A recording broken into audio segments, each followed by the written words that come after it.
নীলাম্বর বাবুর বাগানবাড়িতে থাকাকালীন শ্রীমার একটি অভিনব দর্শন হয়। সেদিন ছিল পূর্ণিমা তিথি। ডাকা চন্দ্রের বিমল কিরণে প্রকৃতি অপরূপ শোভা ধারণ করেছে। শ্রী শ্রীমা গঙ্গায় অবতরণের সিঁড়িতে বসে আছেন।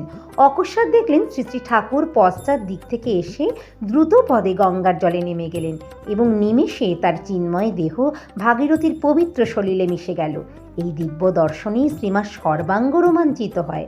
তিনি পুনঃ দেখলেন স্বামী বিবেকানন্দ সেখানে উপস্থিত হয়ে জয় রামকৃষ্ণ বলতে বলতে দুই হস্তে সেই পুত ব্রহ্মবাড়ি চারিদিকে অগণিত নরনারীর মস্তকে সিঞ্চন করছেন, আর সেই পবিত্র বাড়ির স্পর্শে সকলেই সদ্য মুক্তি লাভ করছেন।